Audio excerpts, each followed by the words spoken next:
right? The height is the function's height, and then the width is the dx this way, right? And lastly, we need to start at x equals a and stop at x equals b. There we go. That's it. That's the notation. This notation, this is known as the definite integral.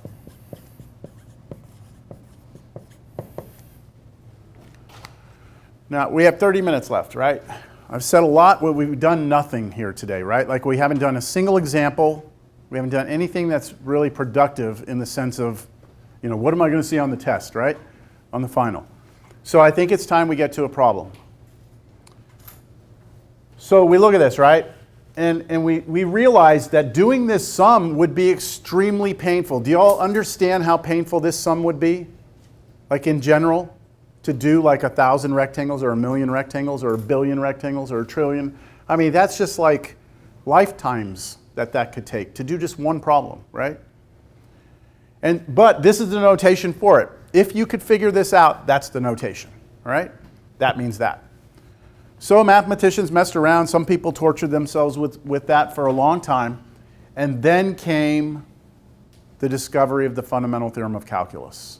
The biggest theorem in the calculus 1-2 sequence, all right? And basically the fundamental theorem of calculus says, you know what? We can do this without doing any of that. We can do it very easily, all right? So now I give to you the fundamental theorem of calculus. It's hard for me to make you appreciate how much suffering we don't have to do now, but I just, you know, you can kind of guess how bad that would be, right? So, the fundamental theorem of calculus.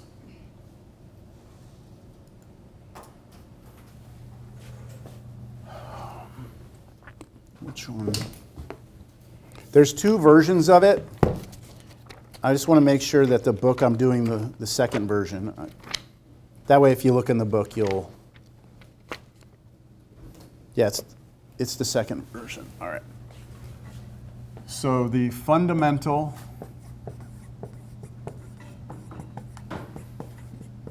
theorem of calculus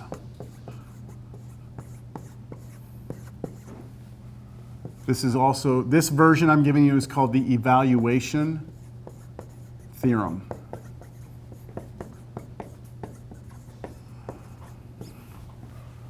This is the one I normally present to my calculus students because it's absolutely the most useful.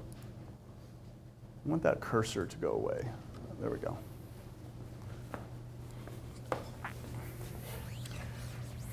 You all know what a theorem is, right?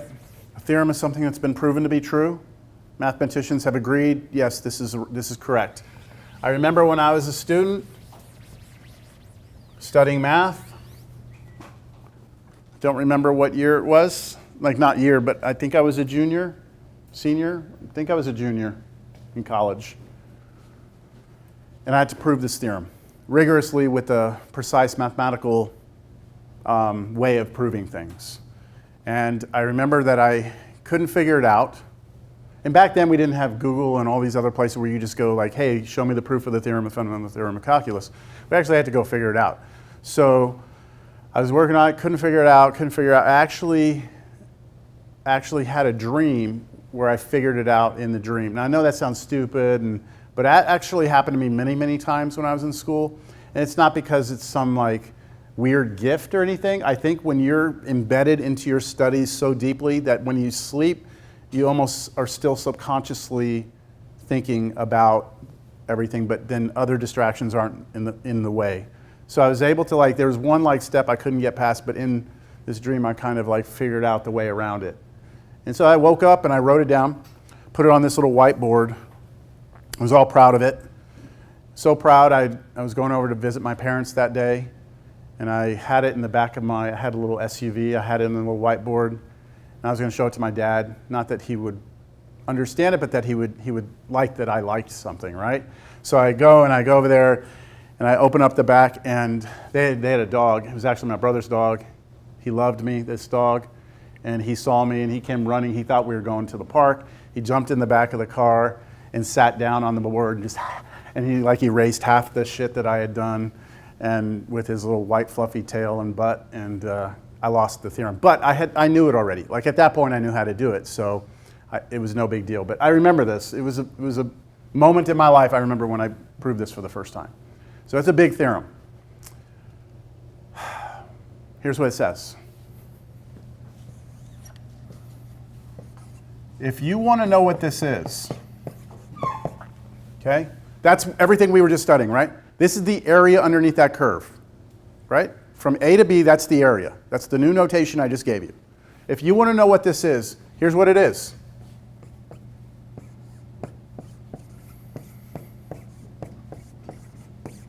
Done.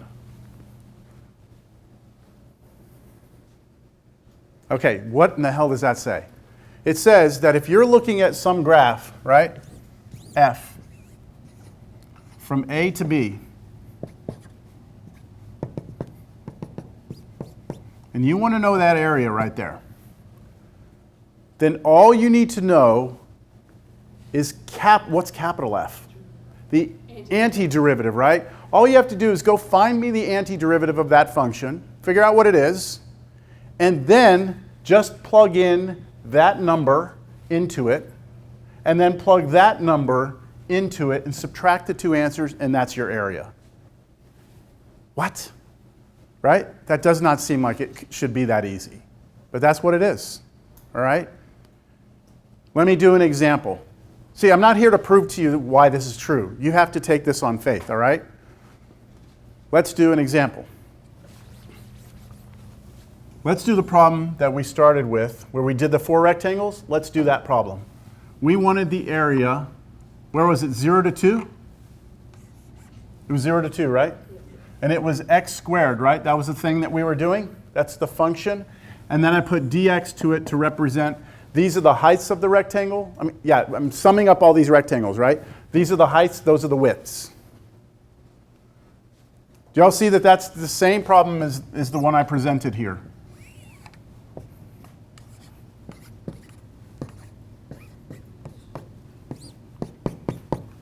That represents that area. Yes? No questions? Okay. According to this theorem, all you need to first do is tell me what the antiderivative of this is. So can somebody tell me what the antiderivative of x squared is from last class? So if little f of x is x squared, what's its antiderivative? 1/3 x cubed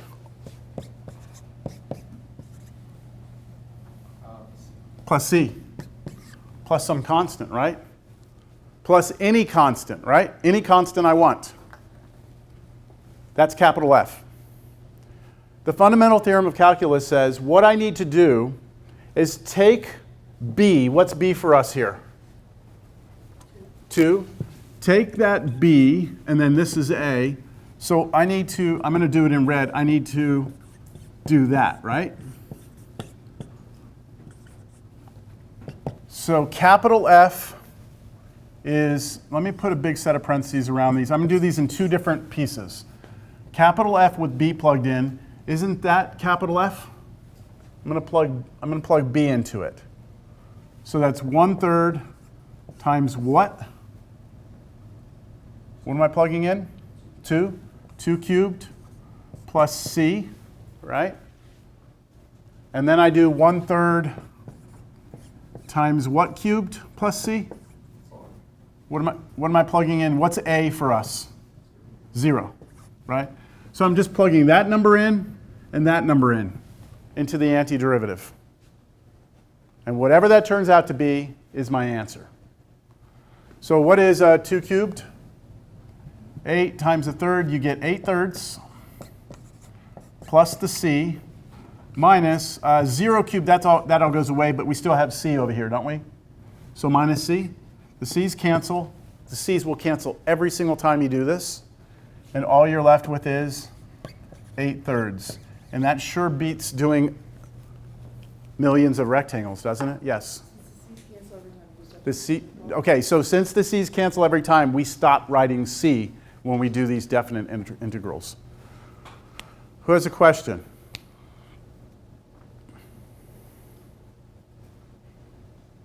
I'm going to do another example, obviously. Yes? So you just said that we're going to stop getting C eventually, but that would only be the case if A was 0? No. Every single time you do this, when you do capital F of B, you're going to have plus C here, right? When you do capital F of A, you're going to have plus C here. And that minus is going to distribute, and that positive C and negative C are always going to cancel out. So I will stop doing plus C from here on out when I'm doing these because it's always going to go away. All right, let's do another one. So we should keep writing whatever you ask us to do. Yeah, if I ask you just for the antiderivative, then you would be like, okay, I'll do plus C. But if you're doing the area under there, you don't need to worry about it. All right, I'm going to put the formula back up here one more time because do y'all see in this step right here, I had to plug things in, right? We have a notation that we like to use that helps us kind of go through this process in 2 steps instead of 1. So let me write it down first. This will be your final version of it. If you want to find the area under curve, the definite integral right here, it is, I'm going to put equals there and equals here. This right here is the same, but we're going to have an intermediate step that we're going to do before we get to this answer. What we're going to do is we're actually going to give ourselves an opportunity to write down what the antiderivative is. And then we're going to put a bar next to it, a vertical line like this, and we're going to put A here and B here. That's called the evaluation bar. All that does is just gives us this step in the middle of the problem to actually just write what the antiderivative is. And then the next step, we plug in the 2 endpoints B and A. Just let me do an example. Just write that down, though. That's the final version of what I want you to have. So that's a straight line? That's just straight line. Yep, it's not an absolute value or anything like that. It's just a bar. So let's do the problem we just did again. That's the problem we just did, right? Using that notation, the first thing I would do is this. I would just find what the antiderivative is. And we said the antiderivative of that is 1/3 x cubed plus c, right? I'm not going to write the plus c. I'm just going to write 1/3 x cubed. Okay, that's the antiderivative. And then I'm going to put a bar next to it. I'm going to put 2 up here and 0 here. See, it just gave me an opportunity to write what the antiderivative is. And then on the next line, I'm going to do this. And I like to do the following every time I do definite integrals like this. What I like to do on the next step is actually write 2 sets of parentheses with a subtraction between them. And then, this gives me an opportunity to first plug the 2 in, and then this gives me an opportunity to plug in the 0 and just kind of work with those separately. Just remember, with fundamental theorem of calculus, the B goes in first. The top number goes in, and then you subtract the bottom number. If you get it backwards, you're going to be off. It's going to be off by a sign. So now, plug in 2 into this. So 1/3, 2 cubed. Then plug 0 into this. 1/3, 0 cubed. And your answer is still 8/3. Nothing there changed. Do you see how in this notation it just gives us, again, that opportunity in the middle to actually write down what the antiderivative is so we don't mess something up? I can't express to you how amazing this is, that this is why Cal 2 is about antiderivatives.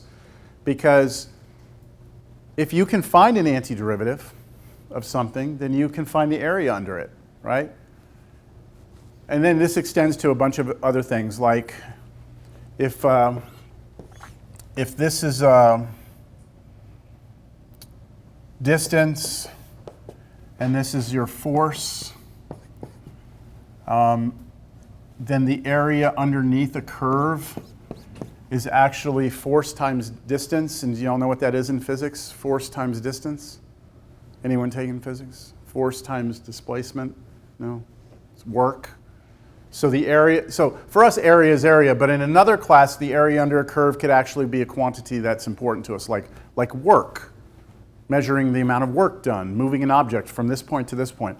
So it has other implications, but for us in a math class, we just want to be able to execute the actual antiderivative. We should do another example. We still have 15 minutes.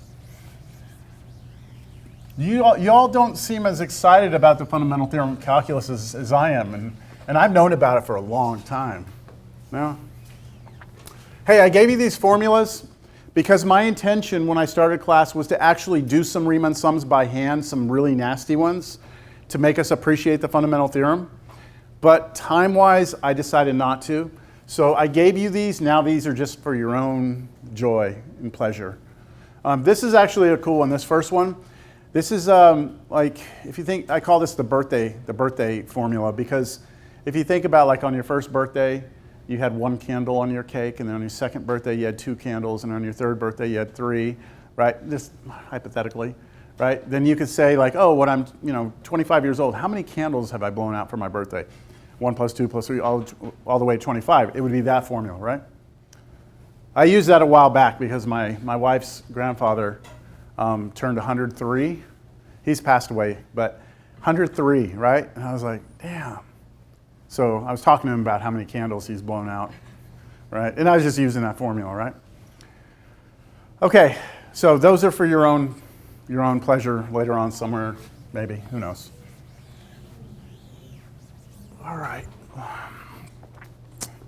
How about we do an example where we can verify the answer is correct? So what if I gave you this?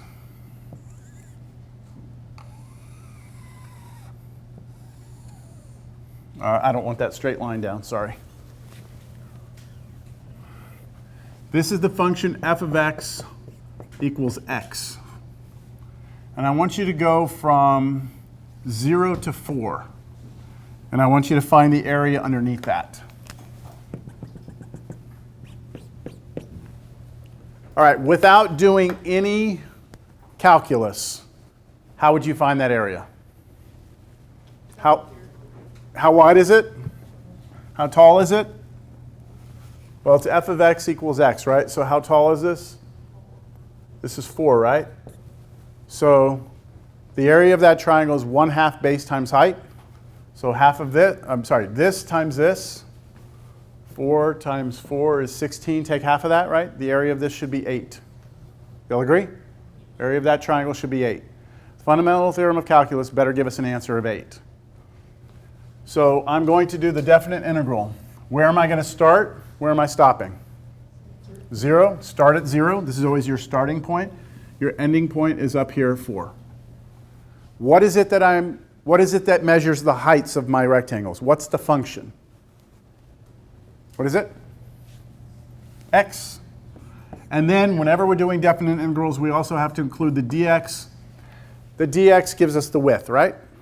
So that's just the notation that says, hey, I'm trying to find the area underneath that function between 0 and 4.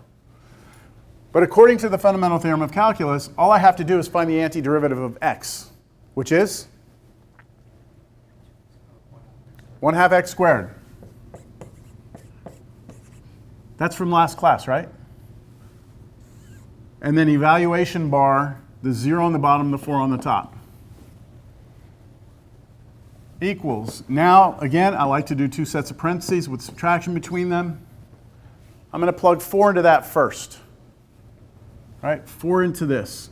So half of 4 squared is 16. Half of 16, that's 8. And then I plug in 1/2. I plug in 0. 0 squared is 0. That's going to all go away, isn't it? And you're just going to get 8, which isn't a coincidence. It is the fundamental theorem of calculus verifying what we knew originally, right? So that just makes us feel better inside that maybe this is actually right. But I assure you it is, all right? How we doing? Okay, let's do another one.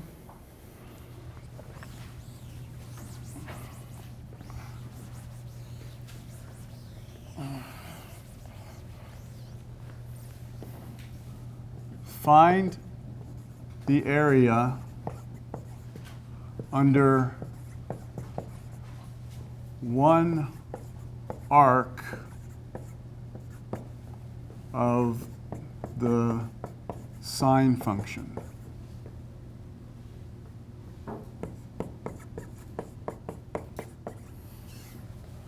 One arc of the sine function. So you need to know a little bit about the sine function here, don't you? So let's just go back to pre-cal real quick. That's what sine looks like, right? And it goes in both directions forever. I want you to tell me what the area under one arc of that is. So when I say one arc, what I mean is that. What's the area of that? Right? That's the question.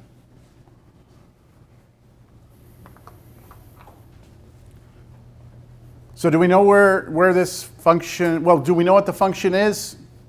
Sine, right? So f of x is sine x. All right. Do we know where we're going to start? 0. Do we know where the sine function hits right there? I hope you do. Pi. And it's over here, this is 2 pi, right? So it's halfway. So let's set up the definite integral. It's the integral, definite integral, right? It starts where? 0, ends at pi, and then here we have the function sine x, and then we always just write dx next to it. I'm sorry that my sign always looks like W. It's just the way it is. Equals.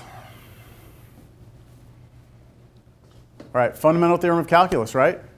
What is the antiderivative of sine? Careful. Negative cosine. Negative cosine. We talked about that last class, didn't we? Negative cosine.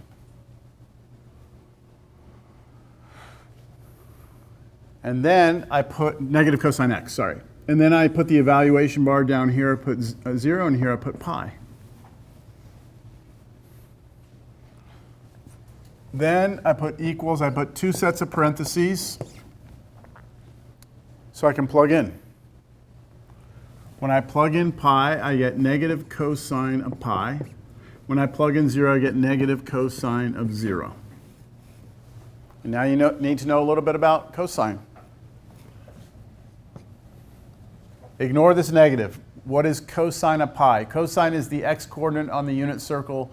What's the x-coordinate when I'm at pi? -1. But then you had a negative in front, didn't I? So this is negative -1. And then over here, what is minus, and then forget the negative, what is cosine of 0? 1, so this is just -1. So we get 1, and then minus is plus. We get 2. We get 2. Now, I've been doing this for a long time, and this never ceases to amaze me that the area underneath this is a nice number like 2. It just, for me, it just doesn't seem like that should be, I just want it to have like pi in there or something, because it just doesn't seem like that's a nice whole number area. But it is. I don't know, can't explain, it's just the nature of the function. All right? What do you think the answer would be, okay? What do you think the answer would be if I had you do this instead? We're almost out of time. What if I had you go and stop at 2 pi? What if I had you go to 2 pi instead?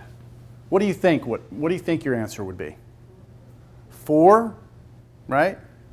That seem reasonable? It's actually 0. Okay, so let's just check it. If I do 2 pi here, nothing changes here, same antiderivative, right? Except when I plug in the 2 pi here, we get cosine of 2 pi. And cosine of 2 pi is the same as cosine of 0 because you've gone all the way around. So you get a 1 there, not a negative 1, and then those two come together to be negative. This doesn't change, and then you get 0 instead, which is a little troubling because what that means is that when you do these definite integrals, it counts area that's above the x-axis as positive area, and stuff that's below the x-axis, it counts it as negative area.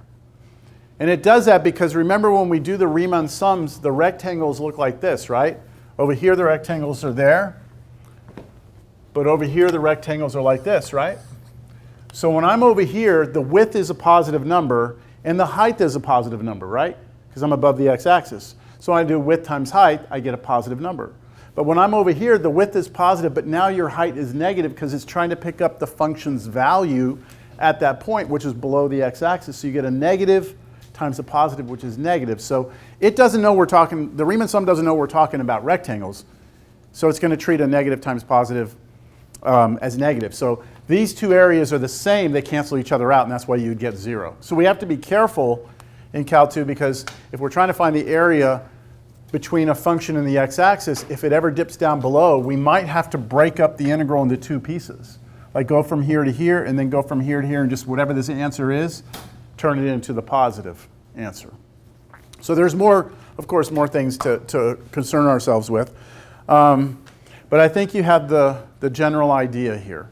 Let's look at the review real quick. Does anyone need a copy of it? I don't even know if I have any more left. Oh, I do. So let me show you, let me show you on here.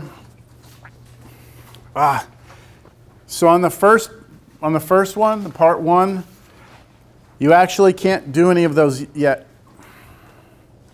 18, 19, 20, you still can't do those yet. Next week. Let's see the other review. Yeah, same thing. Can't do any of those yet. So, what I'd like for you to do for homework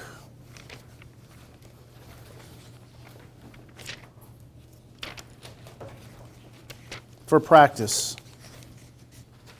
Okay?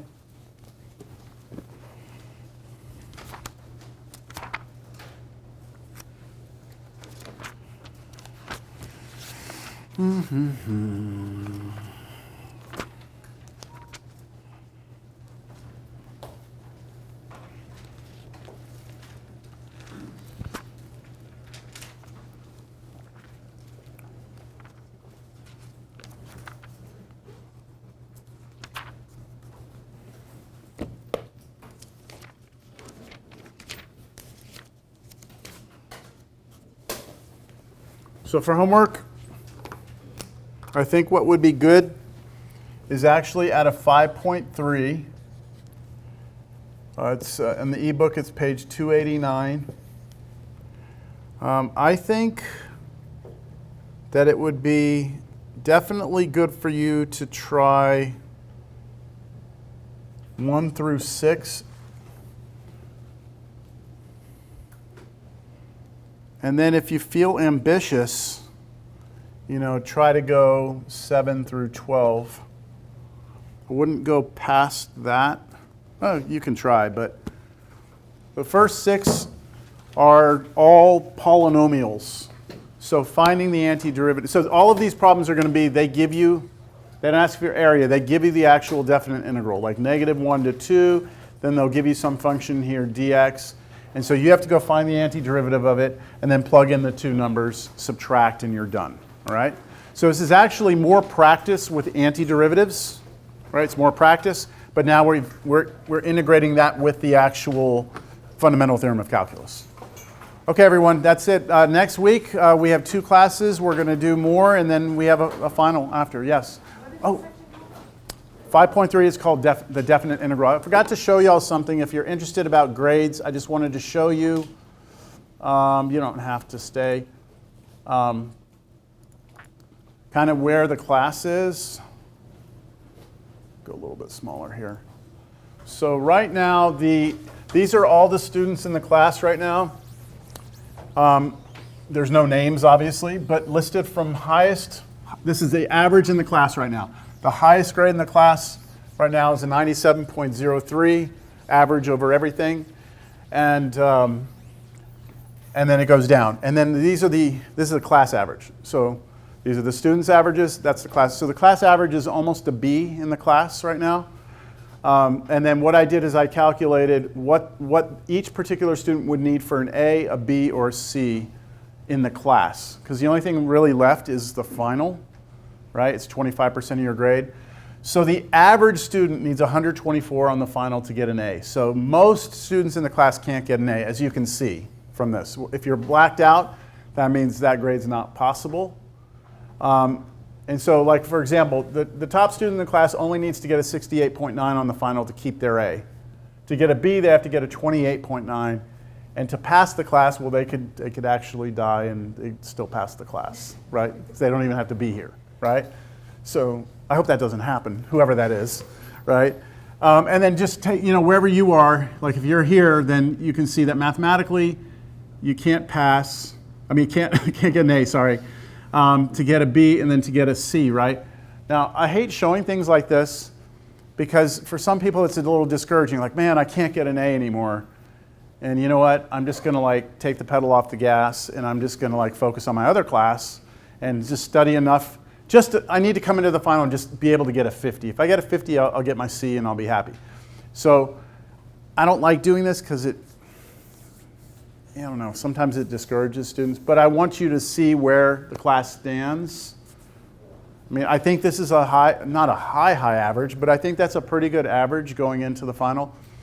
You have to remember that an A in college means exceptional, right? B is above average, C is average, D is below average, and F is way below average, right? That's the grading scale is supposed to mean that. And so if the average grade is kind of like high C, that's like the average is above average, which is, I'm just saying these numbers don't freak me out. This is actually a pretty good thing. Everyone in the class, with the exception of maybe one or two students who I don't even think are here anymore, can pass the class, right? Right? To pass, let's take out the bottom two because I'm not sure if they're here or not. If we take out the bottom two, look at this. The highest grade a student needs to pass the class is 74, right? This student needs a 74 to pass the class. So you need to pass the final to pass the class, basically, right? All right. For what it's worth, it's there. I told you I would share that with you, right? Last class I told you, hey, I'd share where the class is, where everything stands. If you have any questions about your grades, please get with me, talk to me. As far as extra credit, can I do something else like that? As of right now, there's not much I'm thinking of doing. If there is something, everybody in the class will get the same opportunity. I'm never going to work out a deal with a student in my office yeah, go write me a paper on Isaac Newton, and then not offer that to everybody. You know what I mean? I've never asked anyone to write a paper, but just so you understand. All right, y'all have a great weekend, and I will see you next week. We'll wrap things up.